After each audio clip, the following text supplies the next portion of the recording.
What up, Facebook, YouTube, Twitter, Fencer, Princess, SoundCloud, SoundClick, your boy Town 202.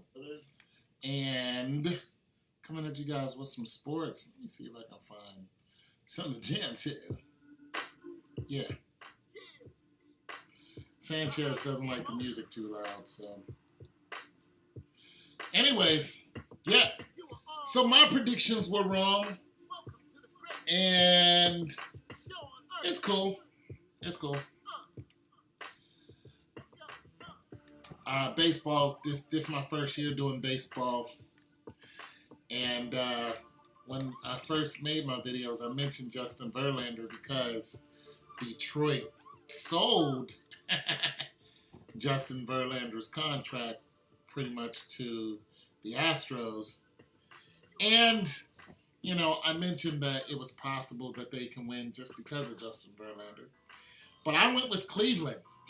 And New York was my second choice, and both of them are definitely out. And the World Series is happening. So LA has been true to form all year, and they are the Cinderella team. But the Astros have the better story. They have the better story, and that's just that. So some people were saying, hey, it's going to be a tribute to Huston. And, you know, they're thinking it's going to be a lot like New Orleans when Hurricane Katrina hit, but they didn't win till years later. Nonetheless, they did win.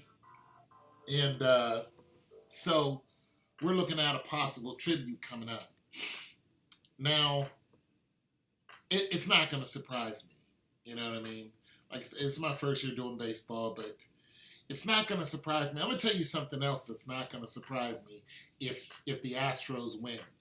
This is not a prediction, you guys, so I'm just talking. I'm just talking about what it means if the Astros win. Okay?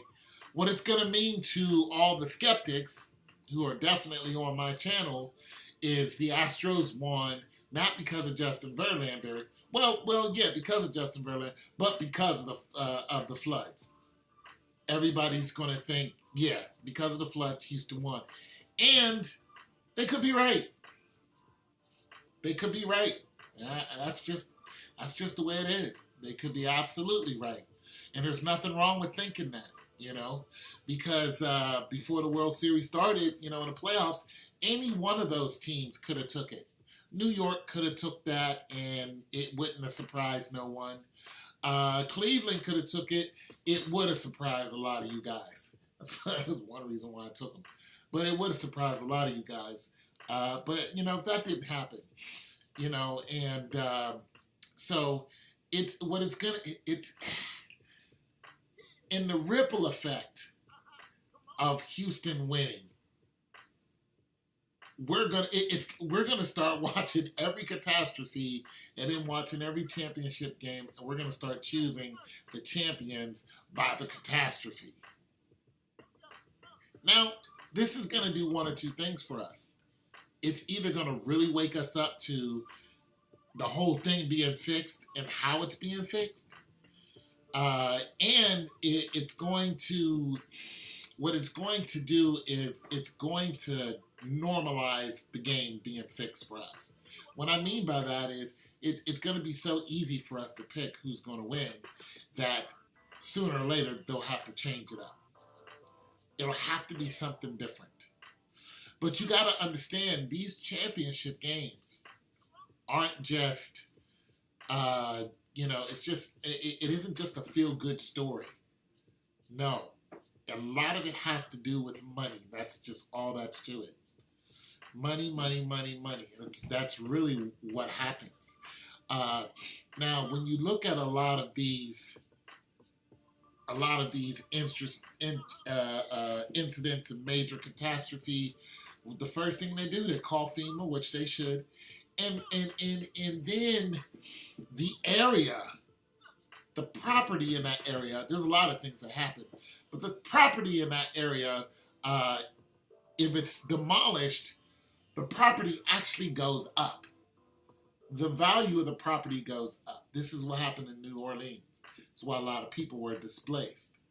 So the property actually goes up in a lot of these areas, and then the people who used to live there, a lot of time they can't return to their homes because it's been demolished and then it's been rebought. Then FEMA steps in and they replace those people and they replace the displaced people. I mean, just think about that. Just think about how sports ties into all that. I mean, it's very interesting, but it's becoming obvious.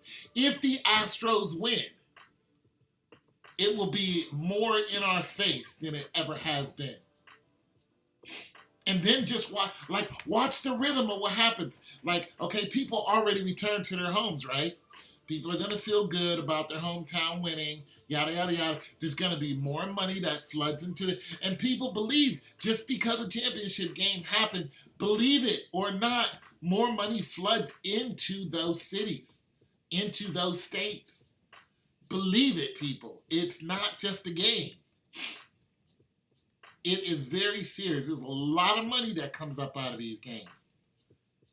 But when they win, there's a lot more focus on that town or that city and that state. I'm just telling you guys. Watch the rhythm of things. Listen to what's happening in Houston and tell me, am I right or am I wrong? Because I guarantee there's some people in Houston who lost their homes, lost everything, who cannot return back. FEMA steps in, gets these people another place to live, and ships them off to another city. And then a property of where they were living goes sky high to where they couldn't even afford to live there if they could. I'm just saying sports is tied into this. Now, am I saying this about every catastrophe? No. But I'm saying we should not consider these sports in the big game of life that's happening all over the world, especially here in America. You should just not be so blatant to think a baseball game doesn't have that much importance, because yes, it does. And once again, how I know this is because I went to Cleveland when LeBron was playing there. When LeBron left Cleveland, I saw the dilapidation of certain parts of Cleveland because he wasn't bringing out revenue. This is one reason why I got into predictions, because I saw what the effect of what one man had. Now, Justin Verlander happens to be that one man in baseball right now. But he's going to be on his way out. You know what I mean? He's going to be on his way out. I'm just saying, if the Astros win, just watch the money. I tell you guys all the time. Pay attention to the revenue. So we'll see who wins. It's your boy Tone 202, man. God loves you. Focus on him.